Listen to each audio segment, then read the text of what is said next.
The words hit like a fist to the gut. I can replace you in 24 hours. Sarah's voice, sharp and venomous, lingered in the air of our cramped apartment, the echo bouncing off the peeling wallpaper.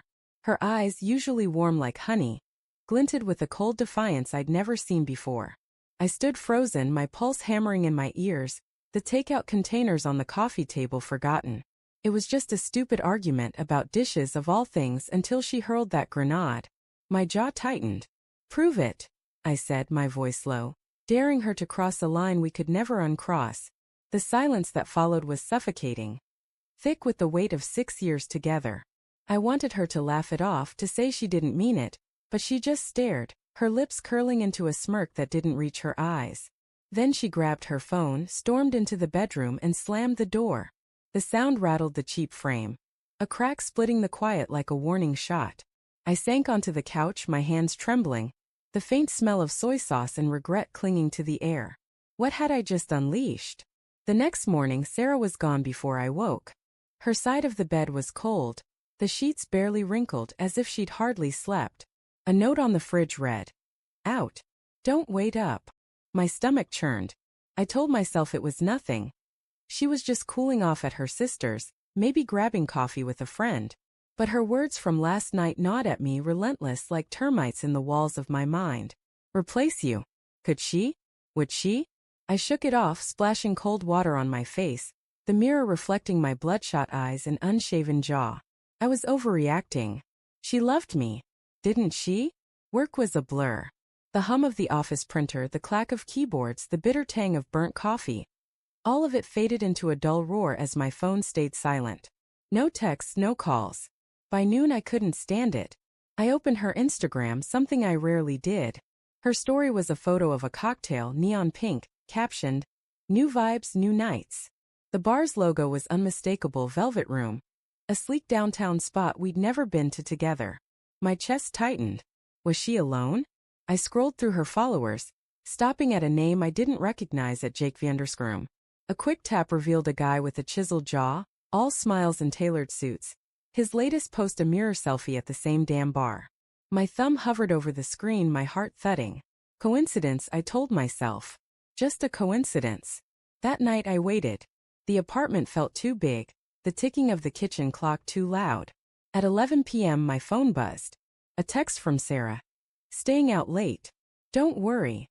Don't worry. The words felt like a slap.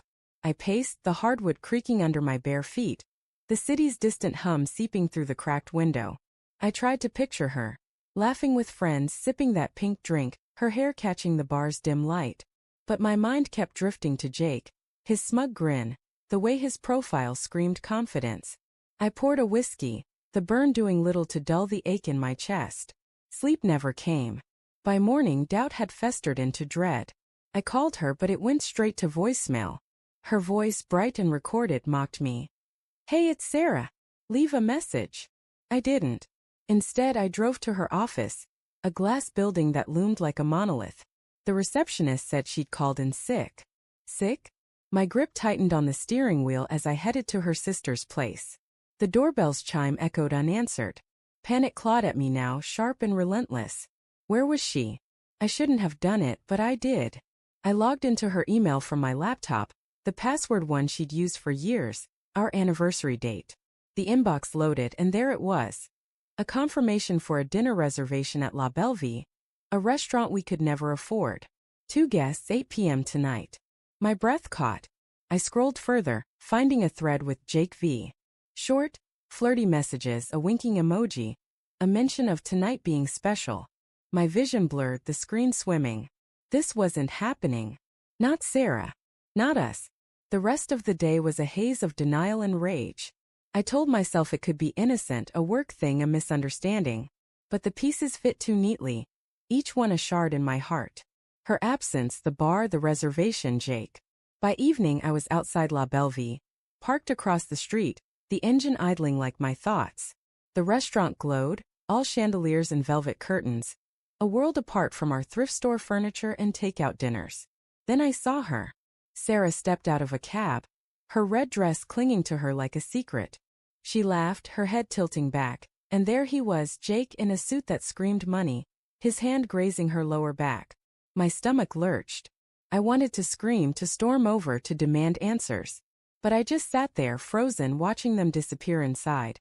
Her smile brighter than it had been with me in months.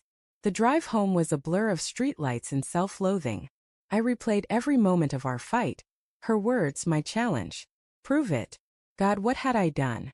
Had I pushed her to this? Or had she been slipping away all along, and I was too blind to see it? The apartment was a tomb, her scent, lavender and vanilla, still lingering on the couch. I sank to the floor, my hands in my hair, guilt and anger warring inside me. I loved her. I hated her. I hated myself. Hours later, the door clicked open. Sarah froze when she saw me, her mascara smudged, her dress slightly wrinkled. "You're up," she said, her voice flat like she was stating the weather. I stood, my throat tight. "Where were you?" The question came out softer than I meant, almost a plea. She sighed, dropping her purse on the counter. "Out. With a friend." Her eyes wouldn't meet mine. "Jake." The name tasted like ash. Her flinch was answer enough. "It's not what you think," she said, but her voice cracked, betraying her. "We just talked. Had dinner. That's all. Then why lie?" My voice rose, trembling. "Why the secrets, Sarah? Why him?" She looked away, her fingers twisting together. "Because you stopped seeing me," she whispered. "You stopped caring. I just wanted to feel wanted." Her words cut deeper than her betrayal. I saw it then. The late nights I'd spent working, the canceled plans, the way I'd brushed off her attempts to talk. Had I driven her to this? But no, she'd chosen this. She'd chosen him. "Get out," I said, my voice barely above a whisper. Her eyes widened, tears spilling over, but I couldn't look at her anymore. "You proved it, Sarah. You replaced me." She left without a word, the door closing softly like a final breath. I stood there, alone, the silence louder than her screams had ever been. In my pocket, my phone buzzed. A notification from her bank app, still logged in on my laptop. A charge for a hotel room booked for tonight. For two. I sank to the couch, the whiskey bottle still open, and laughed, a hollow broken sound. She'd won her bet. In less than 24 hours she'd shattered everything. And the worst part? I still loved her.